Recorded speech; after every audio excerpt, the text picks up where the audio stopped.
22. When he was sure he was over the current fit, although an occasional snicker still rumbled up his throat like an aftershock, and his father would be safely locked away in his study with his cigarettes, his scotch, his papers, and his little bottle of white powder, Jake went back to his desk, turned on the study lamp, and opened Charlie the Choo-Choo. He glanced briefly at the copyright page and saw it had originally been published in 1942. His copy was from the 4th printing. He looked at the back, but there was no information at all about Beryl Evans, the book's author. Jake turned back to the beginning, looked at the picture of a grinning, blond-haired man sitting in the cab of a steam locomotive, considered the proud grin on the man's face, and then began to read. Bob Brooks was an engineer for the Mid-World Railway Company on the St. Louis to Topeka run. Engineer Bob was the best trainman the Mid-World Railway Company ever had, and Charlie was the best train. Charlie was a 402 big boy steam locomotive, and Engineer Bob was the only man who had ever been allowed to sit in his peak seat and pull the whistle. Everyone knew the woo of Charlie's whistle, and whenever they heard it echoing across the flat Kansas countryside, they said, "There goes Charlie and Engineer Bob, the fastest team between St. Louis and Topeka." Boys and girls ran into their yards to watch Charlie and Engineer Bob go by. Engineer Bob would smile and wave. The children would smile and wave back. Engineer Bob had a special secret. He was the only one who knew. Charlie the Choo-Choo was really alive. One day, while they were making the run between Topeka and St. Louis, Engineer Bob heard singing, very soft and low. "Who is in the cab with me?" Engineer Bob said sternly. "You need to see a shrink, Engineer Bob," Jake murmured, and turned the page. Here was a picture of Bob bending over to look beneath Charlie the Choo-Choo's automatic firebox. Jake wondered who was driving the train and watching out for cows, not to mention boys and girls on the tracks, while Bob was checking for stowaways, and guessed that Beryl Evans hadn't known a lot about trains. "Don't worry," said a small, gruff voice. "It is only I." "Who's I?" Engineer Bob asked. He spoke in his biggest, sternest voice, because he still thought someone was playing a joke on him. "Charlie," said the small, gruff voice. "Hardy har har," said Engineer Bob. "Trains can't talk. I may not know much, but I know that. If you're Charlie, I suppose you can blow your own whistle." "Of course," said the small, gruff voice, and just then the whistle made its big noise, rolling out across the Missouri plains. "Woo! Goodness," said Engineer Bob, "it really is you." "I told you," said Charlie the Choo-Choo. "How come I never knew you were alive before?" asked Engineer Bob. "Why didn't you ever talk to me before?" Then Charlie sang this song to Engineer Bob in his small, gruff voice. "Don't ask me silly questions, I won't play silly games. I'm just a simple choo-choo train, and I'll always be the same. I only want to race along beneath the bright blue sky, and be a happy choo-choo train until the day I die." "Will you talk to me some more when we're making our run?" asked Engineer Bob. "I'd like that." "I would too," said Charlie. "I love you, Engineer Bob." "I love you too, Charlie," said Engineer Bob. And then he blew the whistle himself, just to show how happy he was. Woo!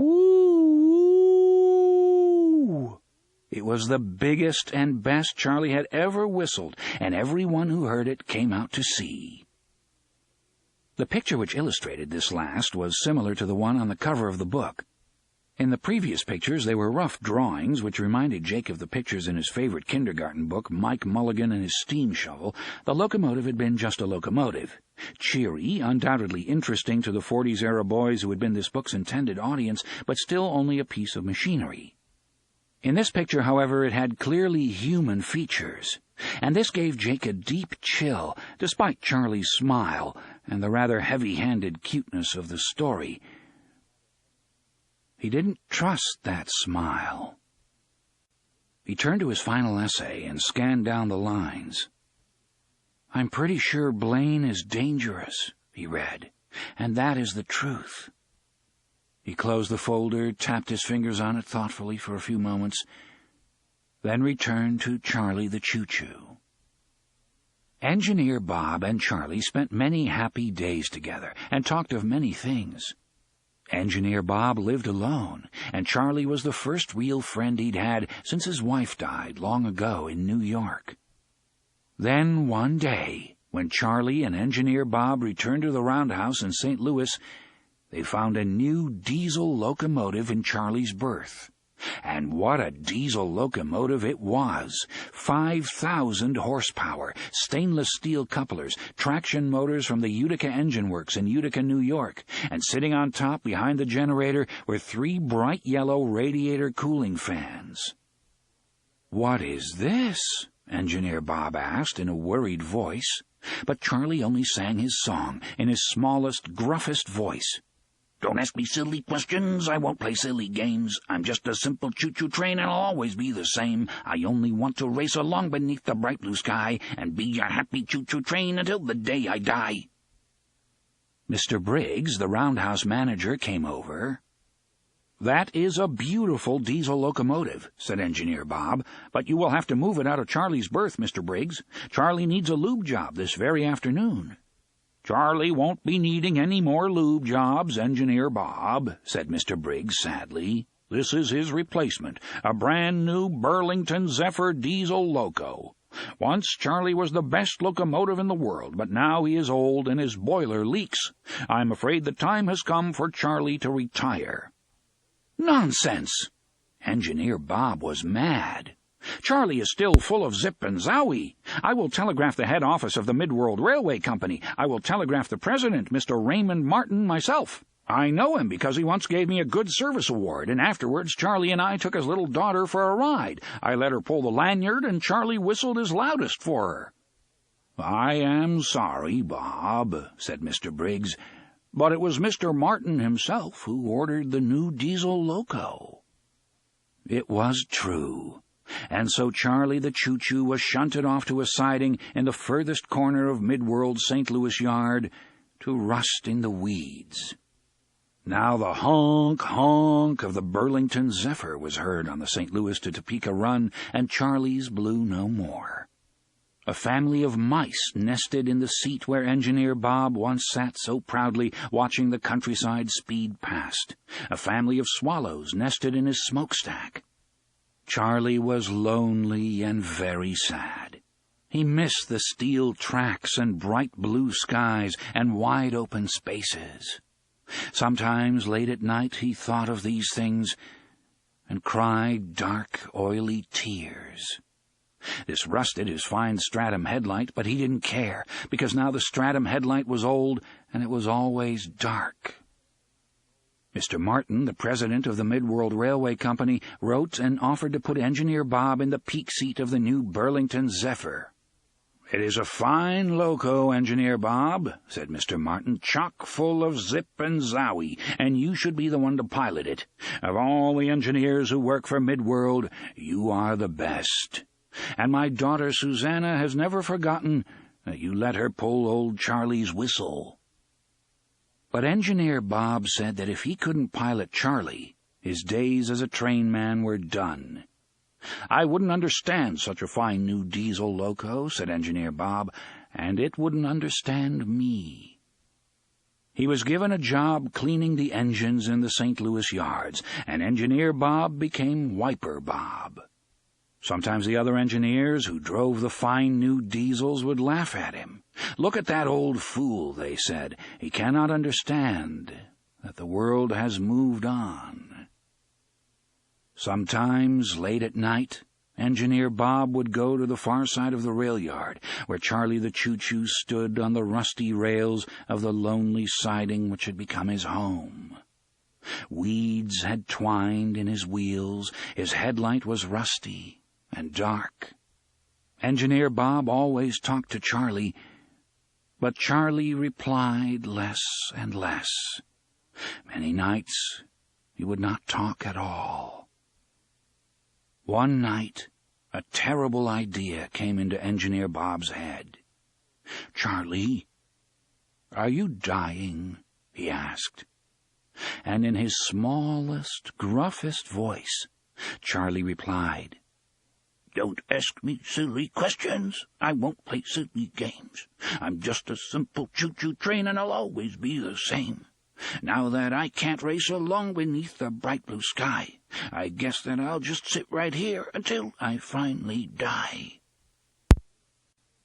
Jake looked at the picture accompanying this not exactly unexpected turn of events for a long time. Rough drawing it might be, but it was still definitely a three-handkerchief job.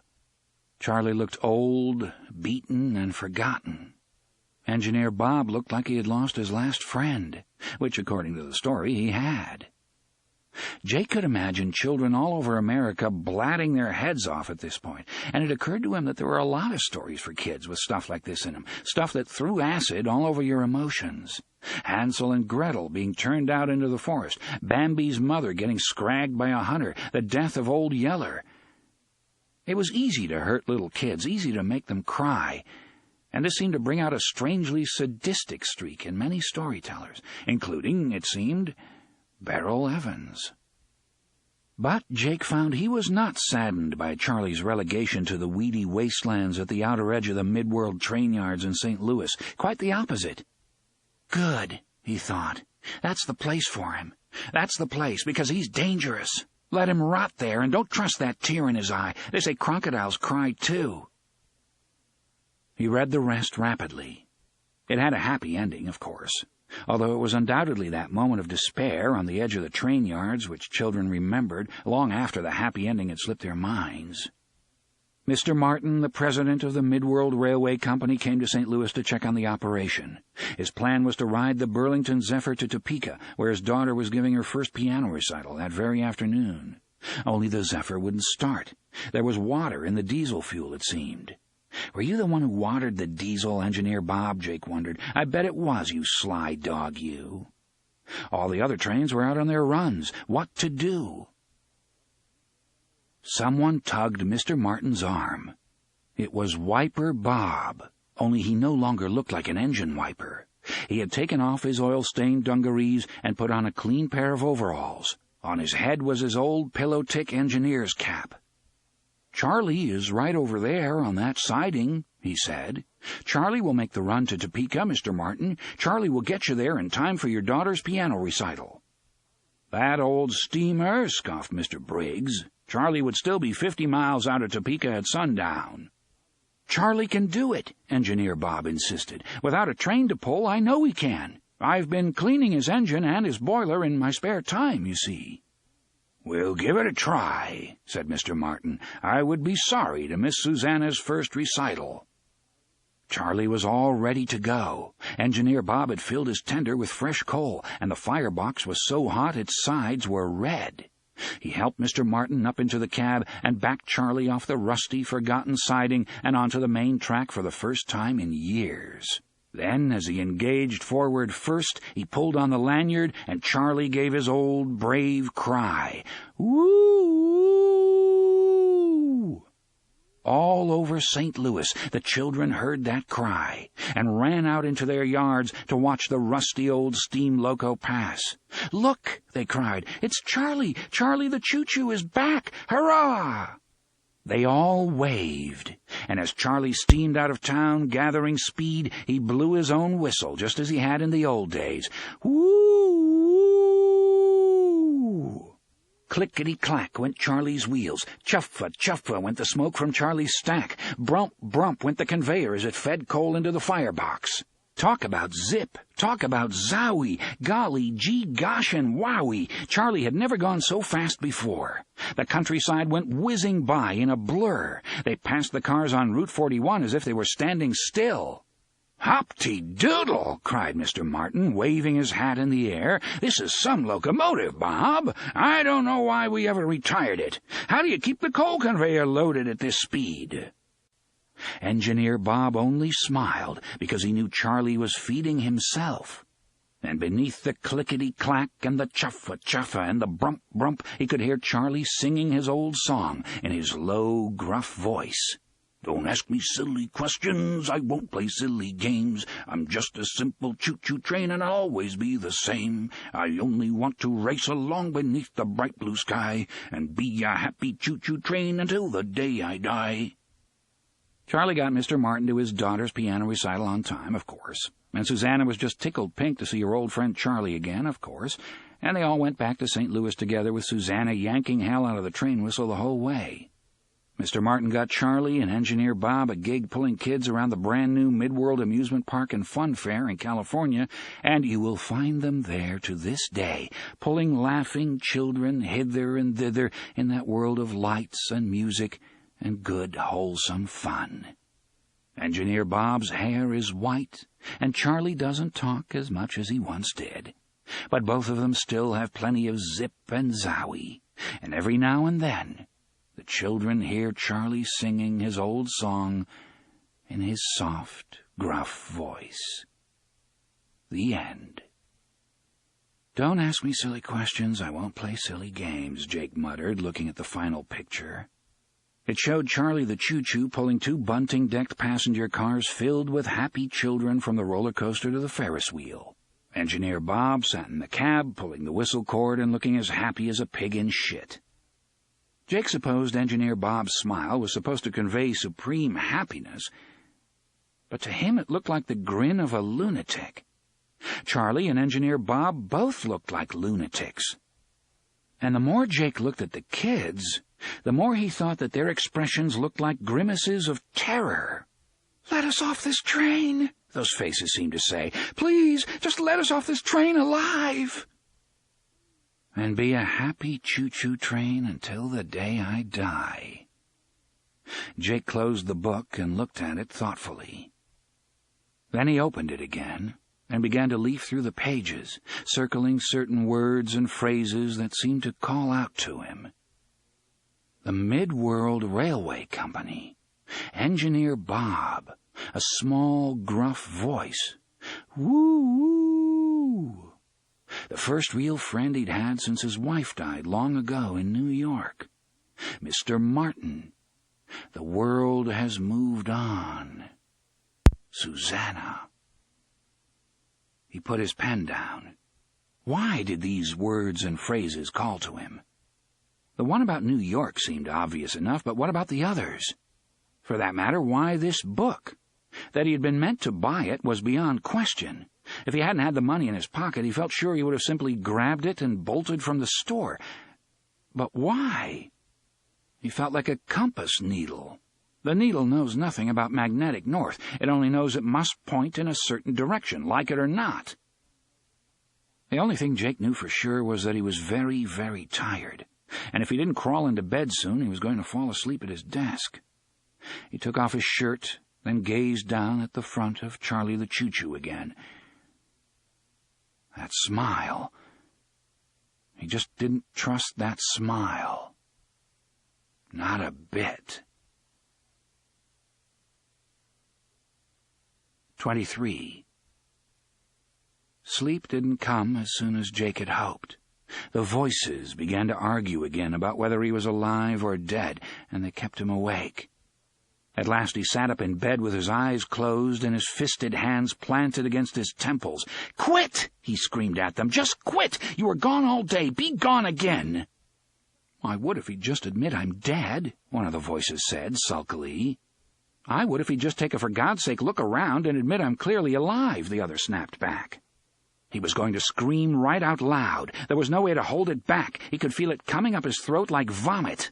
He opened his eyes, saw his pants lying over the seat of his desk chair, and an idea occurred to him. He got out of bed, went to the chair, and felt in the right front pocket of the pants. The silver key was still there, and the moment his fingers closed around it, the voices ceased. "Tell him," he thought, with no idea who the thought was for. "Tell him to grab the key. The key makes the voices go." He went back to bed and was asleep with the key clasped loosely in his hand 3 minutes after his head hit the pillow.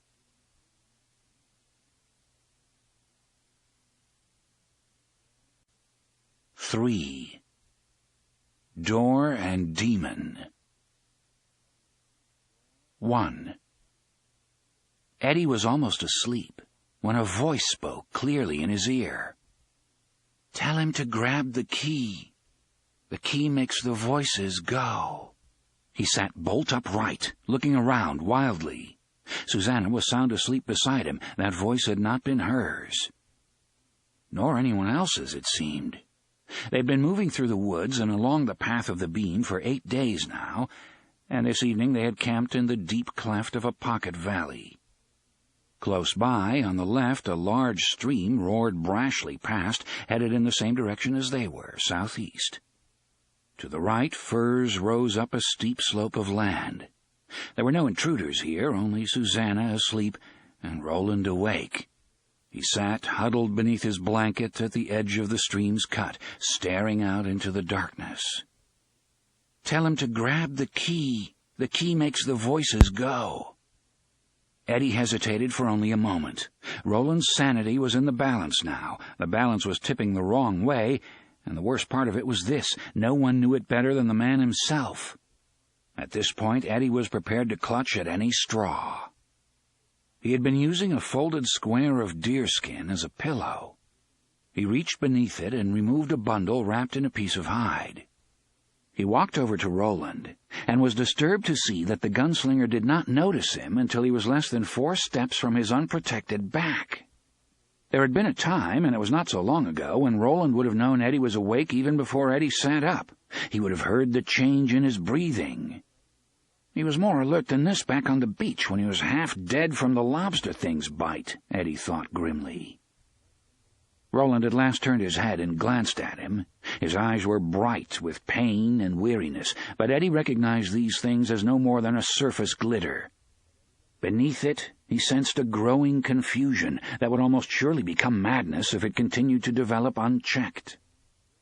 Pity tugged at Eddie's heart. "Can't sleep?" Roland asked.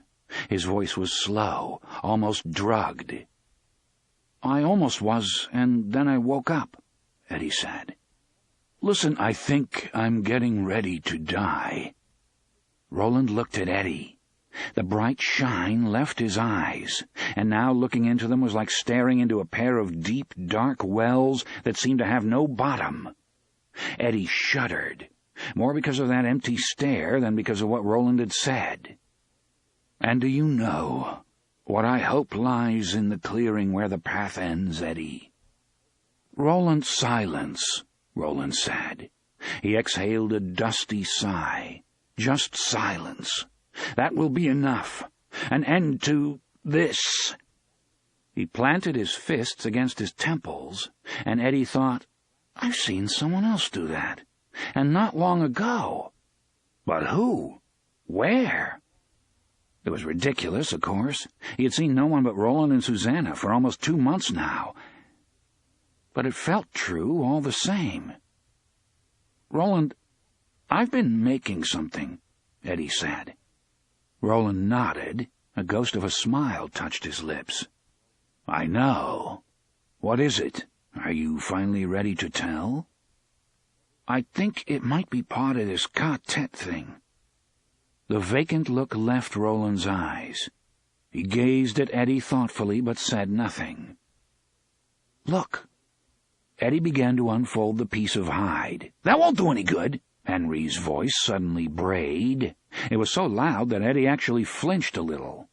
"It's just a stupid piece of wood carving. He'll take one look and laugh at it. He'll laugh at you. 'Oh, look at this,' he'll say. 'Did the sissy carve something?'" "Shut up," Eddie muttered. The gunslinger raised his eyebrows. "Not you." Roland nodded, unsurprised. "Your brother comes to you often, doesn't he, Eddie?" For a moment, Eddie only stared at him, his carving still hidden in the hide square. Then he smiled. It was not a very pleasant smile. "Not as often as he used to, Roland. Thank Christ for small favors." "Yes," Roland said. "Too many voices weigh heavy on a man's heart." "What is it, Eddie? Show me, please." Eddie held up the chunk of ash.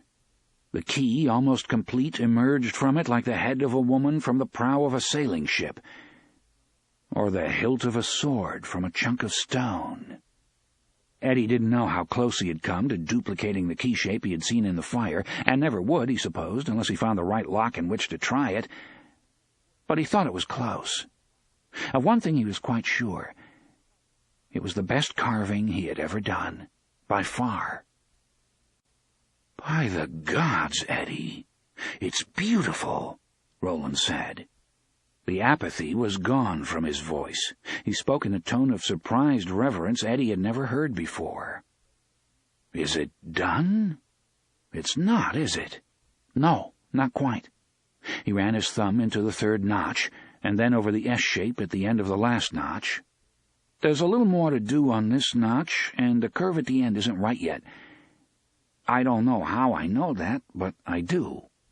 This is your secret." It wasn't a question. "Yes. Now, if only I knew what it meant." Roland looked around. Eddie followed his gaze and saw Susanna. He found some relief in the fact that Roland had heard her first. "What you boys doing up so late, chewing the fat?" She saw the wooden key in Eddie's hand and nodded. "I wondered when you were going to get around to showing that off. It's good, you know. I don't know what it's for, but it's damned good." "You don't have any idea what door it might open?" Roland asked Eddie. "That was not part of your kef?" "No, but it might be good for something, even though it isn't done." He held the key out to Roland. "I want you to keep it for me." Roland didn't move to take it. He regarded Eddie closely. "Why?" Because I think someone told me you should." "Who?" "Your boy," Eddie thought suddenly, and as soon as the thought came, he knew it was true. "It was your goddamned boy." But he didn't want to say so. He didn't want to mention the boy's name at all. It might just set Roland off again. "I don't know, but I think you want to give it a try." Roland reached slowly for the key. As his fingers touched it, a bright glimmer seemed to flash down its barrel, but it was gone so quickly that Eddie could not be sure he had seen it. It might have been only starlight. Roland's hand closed over the key growing out of the branch. For a moment his face showed nothing. Then his brow furrowed, and his head cocked in a listening gesture. "What is it?" Susanna asked. "Do you hear shh?" The puzzlement on Roland's face was slowly being replaced with wonder. He looked from Eddie to Susanna and then back to Eddie. His eyes were filling with some great emotion, as a pitcher fills with water when it is dipped in a spring. "Roland?" Eddie asked uneasily. "Are you all right?" Roland whispered something. Eddie couldn't hear what it was. Susanna looked scared. She glanced frantically at Eddie as if to ask, "What did you do to him?" Eddie took one of her hands in both of his own. "I think it's all right."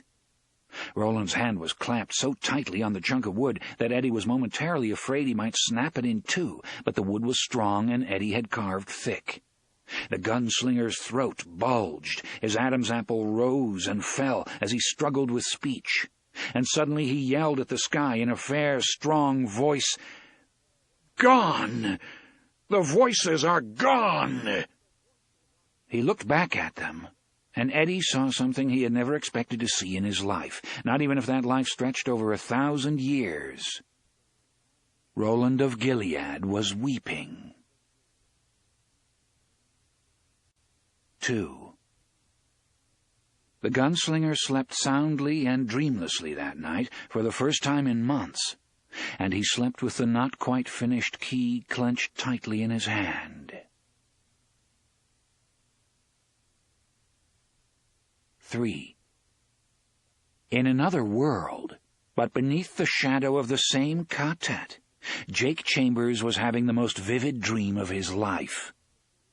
He was walking through the tangled remains of an ancient forest, a dead zone of fallen trees and scruffy, aggravating bushes that bit his ankles and tried to steal his sneakers. He came to a thin belt of younger trees, alders, he thought, or perhaps beeches. He was a city boy, and the only thing he knew for sure about trees was that some had leaves and some had needles, and discovered a path through them. He made his way along this, moving a little faster. There was a clearing of some sort up ahead. He stopped once before reaching it, when he spied some sort of stone marker to his right. He left the path to look at it. There were letters carved into it, but they were so eroded he couldn't make them out.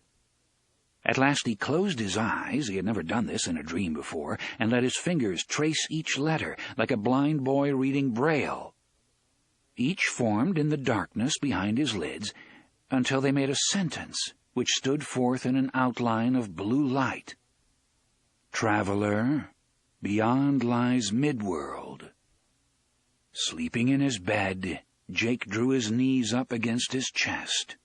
The hand holding the key was under his pillow, and now his fingers tightened their grip on it. Midworld, he thought, of course. St. Louis and Topeka and Oz and the World's Fair and Charlie the Choo-Choo. He opened his dreaming eyes and pressed on. The clearing behind the trees was paved with old, cracked asphalt. A faded yellow circle had been painted in the middle. Jake realized it was a playground basketball court even before he saw the boy at the far end, standing at the foul line and shooting baskets with a dusty old Wilson ball. They popped in one after another, falling neatly through the netless hole. The basket jutted out from something that looked like a subway kiosk which had been shut up for the night. Its closed door was painted in alternating diagonal stripes of yellow and black. From behind it, or perhaps from below it, Jake could hear the steady rumble of powerful machinery. The sound was somehow disturbing, scary. "Don't step on the robots," the boy shooting the basket said without turning around. "I guess they're all dead, but I wouldn't take any chances if I were you." Jake looked around and saw a number of shattered mechanical devices lying around. One looked like a rat or mouse, another like a bat. A mechanical snake lay in 2 rusty pieces almost at his feet. "Are you me?" Jake asked, taking a step closer to the boy at the basket, but even before he turned around, Jake knew that wasn't the case.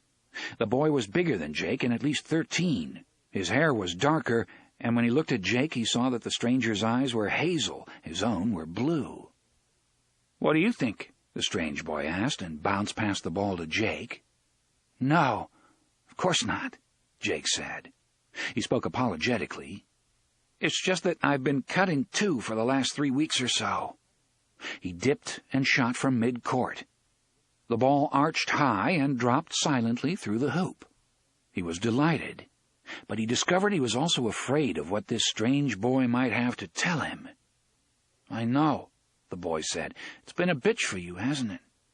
He was wearing faded Madras shorts and a yellow T-shirt that said "Never a Dull Moment in Midworld." He had tied a green bandana around his forehead to keep his hair out of his eyes.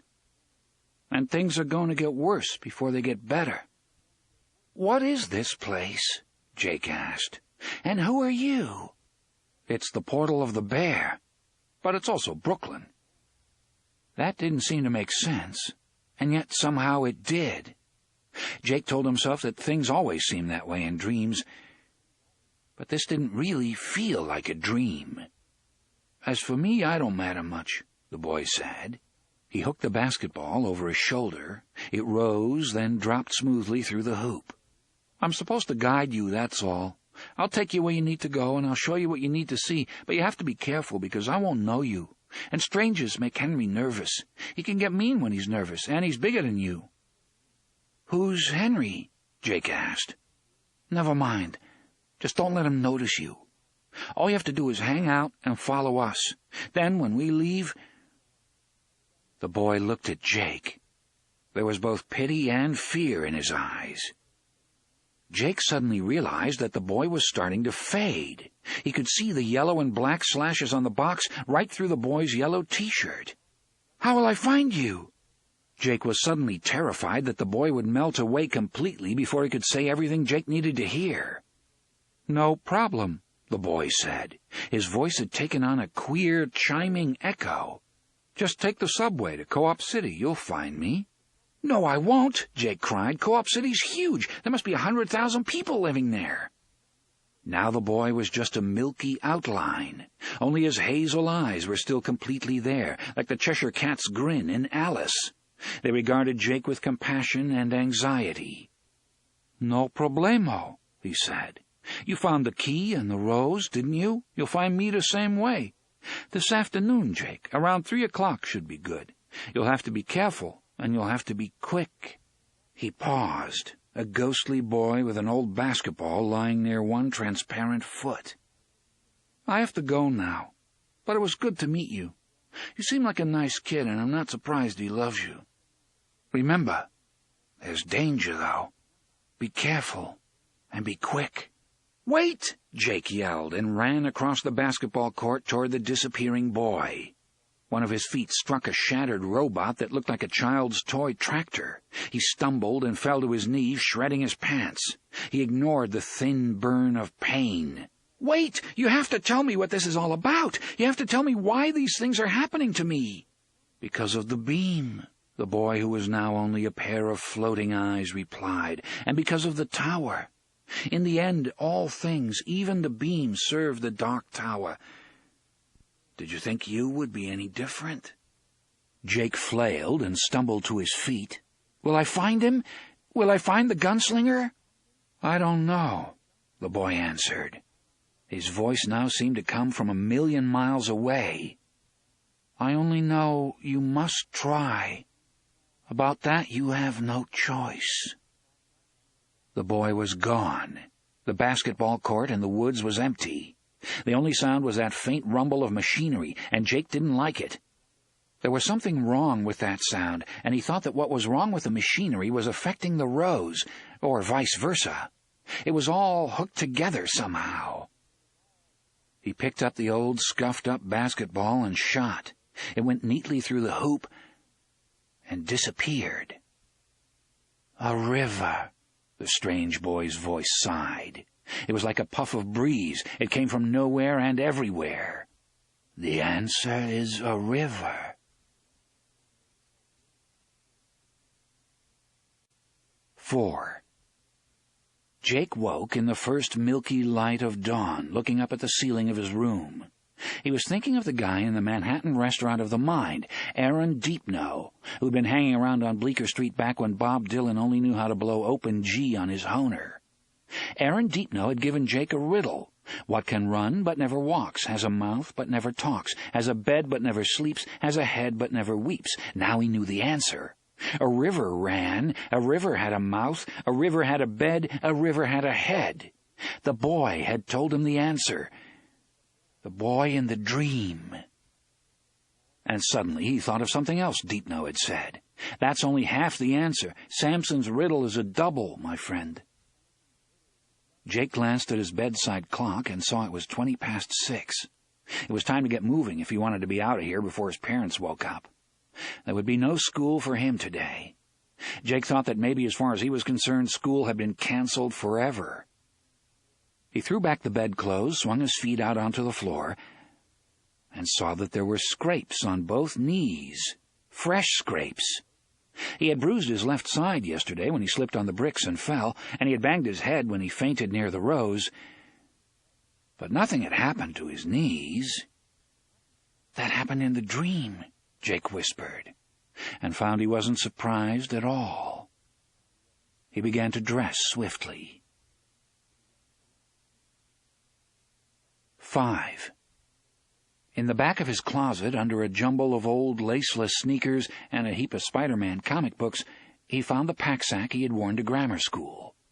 No one would be caught dead with a pack-sack at Piper. How too common, my dear. And as Jake grabbed it, he felt a wave of powerful nostalgia for those old days when life had seemed so simple.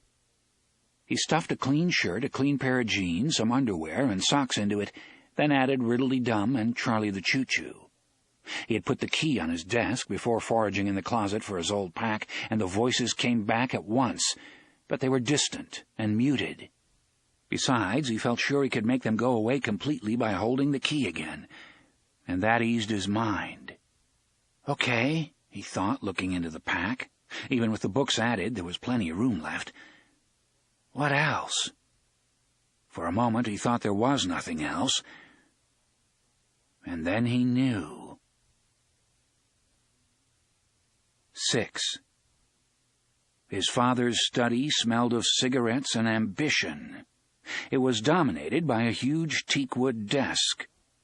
Across the room, set into a wall otherwise lined with books, were 3 Mitsubishi television monitors. Each was tuned to one of the rival networks, and at night, when his father was in here, each played out its progression of prime-time images with the sound off. The curtains were drawn, and Jake had to turn on the desk lamp in order to see. He felt nervous just being in here, even wearing sneakers. If his father should wake up and come in, and it was possible, no matter how late he went to bed or how much he drank, Elmer Chambers was a light sleeper and an early riser, he would be angry. At the very least, it would make a clean getaway much tougher.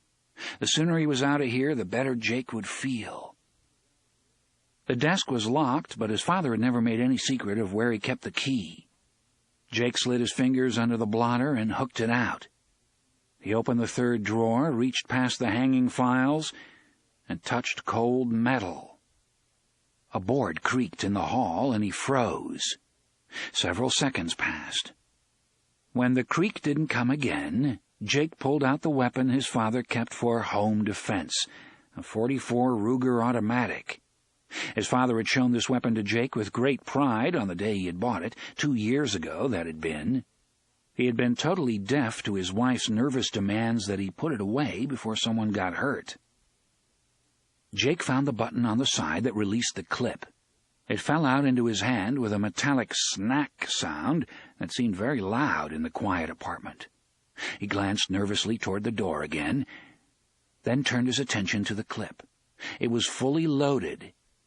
He started to slide it back into the gun, and then took it out again. Keeping a loaded gun in a locked desk drawer was one thing. Carrying one around New York City was quite another. He stuffed the automatic down to the bottom of his pack, then felt behind the hanging files again. This time he brought out a box of shells, about half full. He remembered his father had done some target shooting at the police range on First Avenue before losing interest. The board creaked again. Jake wanted to get out of here. He removed one of the shirts he'd packed, laid it on his father's desk, and rolled up the clip and the box of .44 slugs in it. Then he replaced it in the pack and used the buckles to snug down the flap. He was about to leave when his eye fixed on the little pile of stationery sitting beside his father's in-out tray. The reflectorized Ray-Ban sunglasses his father liked to wear were folded on top of the stationery. He took a sheet of paper, and after a moment's thought, the sunglasses as well. He slipped the shades into his breast pocket. Then he removed the slim gold pen from its stand and wrote, "Dear Dad and Mom," beneath the letterhead. He stopped, frowning at the salutation. What went below it? What exactly did he have to say? That he loved them? It was true, but it wasn't enough. There were all sorts of other unpleasant truths stuck through that central one, like steel needles jabbed into a ball of yarn. That he would miss them? He didn't know if that was true or not, which was sort of horrible. That he hoped they would miss him? He suddenly realized what the problem was. If he were planning to be gone just today, he would be able to write something.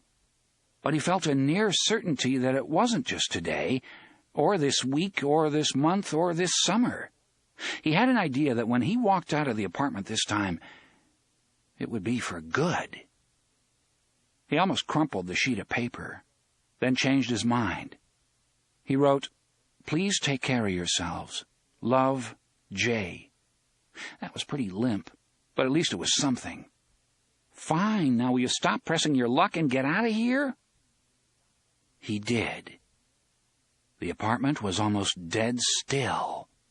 He tiptoed across the living room, hearing only the sounds of his parents' breathing, his mother's soft little snores, his father's more nasal respiration, where every indrawn breath ended in a slim, high whistle.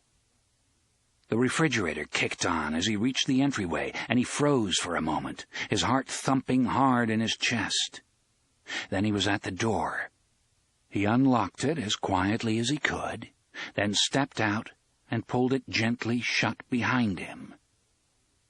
A stone seemed to roll off his heart as the latch snicked, and a strong sense of anticipation seized him. He didn't know what lay ahead, and he had reason to believe it would be dangerous. But he was 11 years old, too young to deny the exotic delights which suddenly filled him. There was a highway ahead, a hidden highway leading deep into some unknown land. There were secrets which might disclose themselves to him if he was clever and if he was lucky.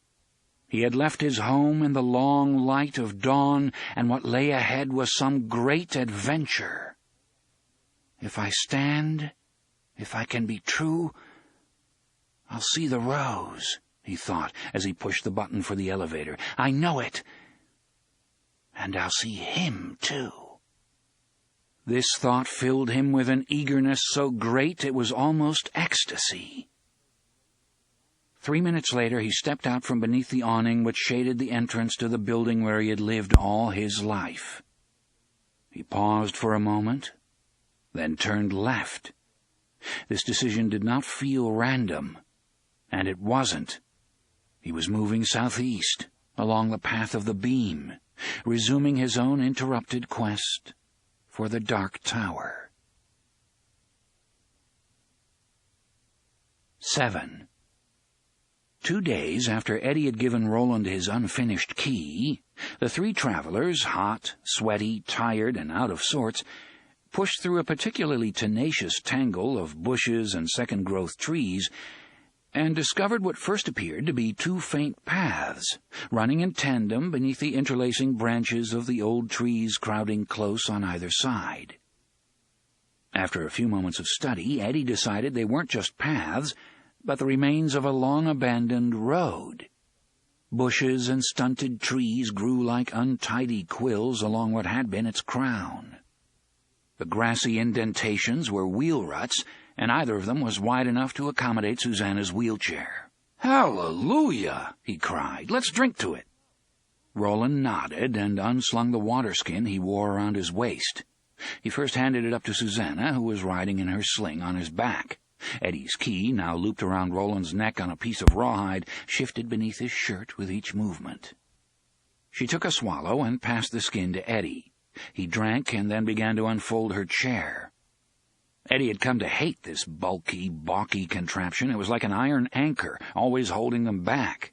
Except for a broken spoke or two, it was still in fine condition. Eddie had days when he thought the goddamn thing would outlast all of them. Now, however, it might be useful, for a while at least. Eddie helped Susanna out of the harness and placed her in the chair. She put her hands against the small of her back, stretched, and grimaced with pleasure. Both Eddie and Roland heard the small crackle her spine made as it stretched. Up ahead, a large creature that looked like a badger crossed with a raccoon ambled out of the woods. It looked at them with its large gold-rimmed eyes, twitched its sharp, whiskery snout, as if to say, "Huh, big deal," then strolled the rest of the way across the road and disappeared again. Before it did, Eddie noted its tail. Long and closely coiled, it looked like a fur-covered bedspring. "What was that, Roland?" "A billy bumbler." "No good to eat?"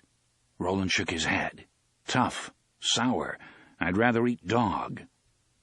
"Have you?" Susanna asked. "Eaten dog, I mean." Roland nodded, but did not elaborate. Eddie found himself thinking of a line from an old Paul Newman movie. "That's right, lady, eaten a man, lived like one." Birds sang cheerily in the trees. A light breeze blew along the road. Eddie and Susanna turned their faces up to it gratefully, then looked at each other and smiled. Eddie was struck again by his gratitude for her. It was scary to have someone to love, but it was also very fine. "Who made this road?" Eddie asked. "People who have been gone a long time," Roland said. "The same ones who made the cups and dishes we found?" Susanna asked. "No, not them. This used to be a coach road, I imagine, and if it's still here after all these years of neglect, it must have been a great one indeed, perhaps the great road. If we dug down, I imagine we'd find the gravel undersurface, and maybe the drainage system as well. As long as we're here, let's have a bite to eat." "Food!" Eddie cried. "Bring it on! Chicken Florentine, Polynesian shrimp, veal lightly sautéed with mushrooms," and Susanna elbowed him. "Quit it, white boy." "I can't help it if I've got a vivid imagination," Eddie said cheerfully. Roland slipped his purse off his shoulder, hunkered down, and began to put together a small noon meal of dried meat wrapped in olive-colored leaves. Eddie and Susanna had discovered that these leaves tasted a little like spinach, only much stronger. Eddie wheeled Susanna over to him, and Roland handed her 3 of what Eddie called Gunslinger burritos. She began to eat. When Eddie turned back, Roland was holding out 3 of the wrapped pieces of meat to him, and something else as well. It was the chunk of ash with the key growing out of it. Roland had taken it off the rawhide string, which now lay in an open loop around his neck. "Hey, you need that, don't you?" Eddie asked. "When I take it off, the voices return, but they're very distant," Roland said. "I can deal with them. Actually, I hear them even when I'm wearing it, like the voices of men who are speaking low over the next hill. I think that's because the key is yet unfinished. You haven't worked on it since you gave it to me." "Well, you were wearing it, and I don't want to—" Roland said nothing, but his faded blue eyes regarded Eddie with their patient teacher's look. "All right," Eddie said. "I'm afraid of fucking it up. Satisfied?" "According to your brother, you fucked everything up. Isn't that right?" Susanna asked. "Susanna Dean, girl psychologist. You missed your calling, sweetheart." Susanna wasn't offended by the sarcasm. She lifted the water skin with her elbow like a redneck tipping a jug and drank deeply. "It's true, though, isn't it?" Eddie, who realized he hadn't finished the slingshot either, not yet at least, shrugged. "You have to finish it," Roland said mildly. "I think the time is coming when you'll have to put it to use." Eddie started to speak, then closed his mouth. It sounded easy when you said it right out like that, but neither of them really understood the bottom line. The bottom line was this: 70%, or 80, or even 98.5 just wouldn't do. Not this time. And if he did screw up, he couldn't just toss the thing over his shoulder and walk away. For one thing, he hadn't seen another ash tree since the day he had cut this particular piece of wood. But mostly the thing that was fucking him up was just this: it was all or nothing. If he messed up even a little, the key wouldn't turn when they needed it to turn. And he was increasingly nervous about that little squiggle at the end. It looked simple, but if the curves weren't exactly right... It won't work the way it is now, though. That much you do know. He sighed, looking at the key. Yes, that much he did know. He would have to try to finish it. His fear of failure would make it even harder than it maybe had to be, but he would have to swallow the fear and try anyway. Maybe he could even bring it off. God knew he had brought off a lot in the weeks since Roland had entered his mind on a Delta jet bound into JFK Airport. That he was still alive and sane was an accomplishment in itself. Eddie handed the key back to Roland. "Wear it for now," he said. "I'll go back to work when we stop for the night." "Promise?" "Yeah." Roland nodded, took the key, and began to re-knot the rawhide string. He worked slowly, but Eddie did not fail to notice how dexterously the remaining fingers on his right hand moved. The man was nothing if not adaptable. "Something is going to happen, isn't it?" Susanna asked suddenly. Eddie glanced up at her. "What makes you say so?" "I sleep with you, Eddie, and I know you dream every night now. Sometimes you talk, too. They don't seem like nightmares exactly, but it's pretty clear that something is going on inside your head." "Yes, something is. I just don't know what." "Dreams are powerful," Roland remarked. "You don't remember the ones you're having at all?" Eddie hesitated. "A little, but they're confused. I'm a kid again. I know that much. It's after school. Henry and I are shooting hoops at the old Marquis Avenue playground, where the juvenile court building is now. I want Henry to take me to see a place over in Dutch Hill, an old house. The kids used to call it the Mansion, and everyone said it was haunted. Maybe it even was. It was creepy, I know that much. Real creepy." Eddie shook his head, remembering. "I thought of the Mansion for the first time in years when we were in the Bears clearing, and I put my head close to that weird box. I don't know, maybe that's why I'm having the dream." "But you don't think so," Susanna said. "No. I think whatever's happening is a lot more complicated than just remembering stuff." "Did you and your brother actually go to this place?" Roland asked. "Yeah, I talked him into it." "And did something happen?" "No. But it was scary. We stood there and looked at it for a little while, and Henry teased me, saying he was going to make me go in and pick up a souvenir, stuff like that. But I knew he didn't really mean it. He was as scared of the place as I was." "And that's it?" Susanna asked. "You just dream of going to this place? The mansion?" "There's a little more than that. Someone comes, and then just kind of hangs out. I notice him in the dream, but just a little, like out of the corner of my eye, you know? Only I know we're supposed to pretend we don't know each other." "Was this someone really there that day?" Roland asked. He was watching Eddie intently. "Or is he only a player in this dream?" "That was a long time ago. I couldn't have been more than 13. How could I remember a thing like that for sure?" Roland said nothing. "Okay," Eddie said at last. "Yeah, I think he was there that day. A kid who was either carrying a gym bag or wearing a backpack, I can't remember which. And sunglasses that were too big for his face, the ones with the mirror lenses." "Who was this person?" Roland asked. Eddie was silent for a long time. He was holding the last of his burritos a la Roland in one hand, but he had lost his appetite. "I think it's the kid you met at the way station," he said at last.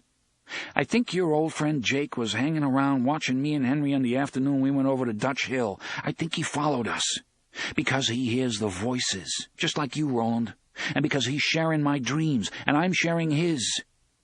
I think that what I remember is what's happening now in Jake's Wen. The kid is trying to come back here. And if the key isn't done when he makes his move, or if it's done wrong, he's probably going to die."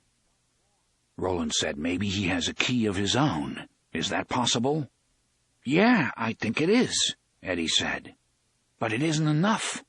He sighed and stuck the last burrito in his pocket for later. "And I don't think he knows that." 8. They moved along, Roland and Eddie trading off on Susanna's wheelchair. They picked the left-hand wheel rut. The chair bumped and pitched, and every now and then Eddie and Roland had to lift it over the cobbles, which stuck out of the dirt here and there like old teeth. They were still making faster, easier time than they had in a week, however. The ground was rising, and when Eddie looked over his shoulder, he could see the forest sloping away in what looked like a series of gentle steps. Far to the northwest, he could see a ribbon of water spilling over a fractured rock face. It was, he realized with wonder, the place they had dubbed the shooting gallery. Now it was almost lost behind them in the haze of this dreaming summer afternoon. "Whoa, down, boy!" Susanna called sharply. Eddie faced forward again, just in time to keep from pushing the wheelchair into Roland. The gunslinger had stopped and was peering into the tangled bushes at the left of the road. "You keep that up, I'm going to revoke your driver's license," Susanna said waspily. Eddie ignored her. He was following Roland's gaze. "What is it?" "One way to find out." He turned, hoisted Susanna from her chair, and planted her on his hip. "Let's all take a look." "Put me down, big boy. I can make my way, easier than you boys, if you really want to know." As Roland gently lowered her to the grassy wheel rut, Eddie peered into the woods. The late light threw overlapping crosses of shadow, but he thought he saw what had caught Roland's eye. It was a tall gray stone, almost completely hidden in a shag of vines and creepers. Susanna slipped into the woods at the side of the road with eely sinuousness. Roland and Eddie followed. "It's a marker, isn't it?" Susanna was propped on her hands, studying the rectangular chunk of rock. It had once been straight, but now it leaned drunkenly to the right, like an old gravestone. "Yes. Give me my knife, Eddie." Eddie handed it over, then hunkered next to Susanna as the gunslinger cut away the vines. As they fell, he could see eroded letters carved into the stone, and he knew what they said before Roland had uncovered even half of the inscription. "Traveler, beyond lies Midworld." 9. "What does it mean?" Susanna asked at last. Her voice was soft and awestruck. Her eyes ceaselessly measured the grey stone plinth. "It means that we're nearing the end of this first stage." Roland's face was solemn and thoughtful as he handed his knife back to Eddie. "I think that we'll keep to this old coach road now, or rather it will keep to us. It has taken up the path of the beam. The woods will end soon. I expect a great change." "What is Midworld?" Eddie asked. "One of the large kingdoms which dominated the earth in the times before these. A kingdom of hope and knowledge and light. The sort of things we were trying to hold on to in my land before the darkness overtook us as well. Someday, if there's time, I'll tell you all the old stories, the ones I know, at least. They form a large tapestry, one which is beautiful, but very sad. According to the old tales, a great city once stood at the edge of Midworld, perhaps as great as your city of New York. It will be in ruins now, if it still exists at all, but there may be people, or monsters, or both. We'll have to be on our guard." He reached out his two-fingered right hand and touched the inscription. "Midworld," he said in a low, meditative voice. "Who would have thought?" He trailed off. "Well, there's no help for it, is there?" Eddie asked. The gunslinger shook his head. "No help." "Ka," Susanna said suddenly, and they both looked at her. 10. There were 2 hours of daylight left, and so they moved on. The road continued southeast along the path of the beam, and 2 other overgrown roads, smaller ones, joined the one they were following. Along one side of the second were the mossy, tumbled remains of what must have once been an immense rock wall. Nearby, a dozen fat billy bumblers sat upon the ruins, watching the pilgrims with their odd, gold-ringed eyes. To Eddie, they looked like a jury with hanging on its mind. The road continued to grow wider and more clearly defined. Twice they passed the shells of long deserted buildings. The second one, Roland said, might have been a windmill. Susanna said it looked haunted. "I wouldn't be surprised," the gunslinger replied. His matter-of-fact tone chilled both of them. When darkness forced a halt, the trees were thinning, and the breeze, which had chased around them all day, became a light, warm wind. Ahead, the land continued to rise. "We'll come to the top of the ridge in a day or two," Roland said. "Then we'll see." "See what?" Susanna asked, but Roland only shrugged. That night Eddie began to carve again, but with no real feeling of inspiration. The confidence and happiness he'd felt as the key first began to take shape had left him. His fingers felt clumsy and stupid. For the first time in months, he thought longingly of how good it would be to have some heroin. Not a lot. He felt sure that a nickel bag and a rolled-up dollar bill would send him flying through this little carving project in no time flat. "What are you smiling about, Eddie?" Roland asked. He was sitting on the other side of the campfire. The low, wind-driven flames danced capriciously between them. "Was I smiling?" "Yes." "I was just thinking about how stupid some people can be. You put them in a room with 6 doors, they'll still walk into the walls, and then have the nerve to bitch about it. If you're afraid of what might be on the other side of the doors, maybe bouncing off the walls seems safer," Susanna said. Eddie nodded. Maybe so. He worked slowly, trying to see the shapes in the wood, that little S-shape in particular. He discovered it had become very dim. "Please, God, help me not to fuck this up," he thought. But he was terribly afraid that he had already begun to do just that. At last he gave up, returned the key, which he had barely changed at all, to the gunslinger, and curled up beneath one of the hides. 5 minutes later, the dream about the boy and the old Marquis Avenue playground had begun to unspool again.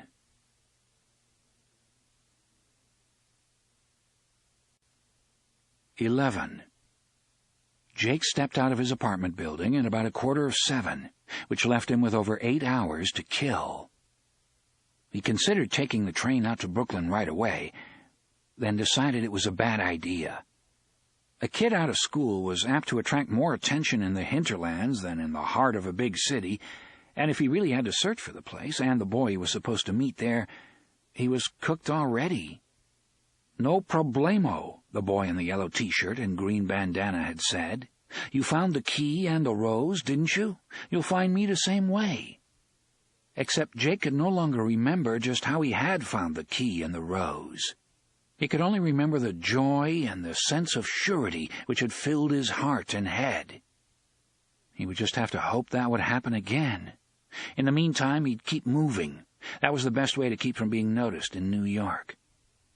He walked most of the way to First Avenue, then headed back the way he had come, only sliding uptown little by little as he followed the pattern of the walk lights, perhaps knowing on some deep level that even they served the beam. Around 10 o'clock, he found himself in front of the Metropolitan Museum of Art on Fifth Avenue. He was hot, tired, and depressed. He wanted a soda, but he thought he ought to hold on to what little money he had for as long as he could. He'd taken every cent out of the box he kept by his bed, but it only amounted to $8, give or take a few cents. A group of school kids were lining up for a tour. Public school, Jake was almost sure. They were dressed as casually as he was. No blazers from Paul Stewart, no ties, no jumpers, no simple little skirts that cost $125 at places like Miss So Pretty or Tweenity. This crowd was Kmart all the way. On impulse, Jake stood at the end of the line and followed them into the museum. The tour took an hour and 15 minutes. Jake enjoyed it. The museum was quiet. Even better, it was air-conditioned. And the pictures were nice. He was particularly fascinated by a small group of Frederick Remington's Old West paintings and a large picture by Thomas Hart Benton that showed a steam locomotive charging across the Great Plains toward Chicago while beefy farmers in bib overalls and straw hats stood in their fields and watched. He wasn't noticed by either of the teachers with the group until the very end. Then a pretty black woman in a severe blue suit tapped him on the shoulder and asked who he was. Jake hadn't seen her coming, and for a moment his mind froze. Without thinking about what he was doing, he reached into his pocket and closed his hand around the silver key. His mind cleared immediately, and he felt calm again. "My group is upstairs," he said, smiling guiltily. "We're supposed to be looking at a bunch of modern art, but I like the stuff down here a lot better because they're real pictures. So I sort of, snuck away," the teacher suggested. The corners of her lips twitched in a suppressed smile. "Well, I'd rather think of it as French leave." These words simply popped out of his mouth. The students, now staring at Jake, only looked puzzled, but this time the teacher actually laughed. "Either you don't know or have forgotten," she said, "but in the French Foreign Legion they used to shoot deserters. I suggest you rejoin your class at once, young man." "Yes, ma'am, thank you. They'll be almost done now anyway." "What school is it?" "Marquis Academy," Jake said. This also just popped out. He went upstairs, listening to the disembodied echo of footfalls and low voices in the great space of the rotunda, and wondering why he had said that. He had never heard of a place called Marquis Academy in his life. 12. He waited a while in the upstairs lobby, then noticed a guard looking at him with growing curiosity, and decided it wouldn't be wise to wait any longer. He would just have to hope the class he had joined briefly was gone. He looked at his wristwatch, put an expression on his face that he hoped looked like, "Gosh, look how late it's getting," and trotted back downstairs. The class and the pretty black teacher who had laughed at the idea of French leave was gone, and Jake decided it might be a good idea to get gone himself. He would walk a while longer, slowly, in deference to the heat, and catch a subway. He stopped at a hot dog stand on the corner of Broadway and 42nd, trading in a little of his meager cash supply for a sweet sausage and a knee-high.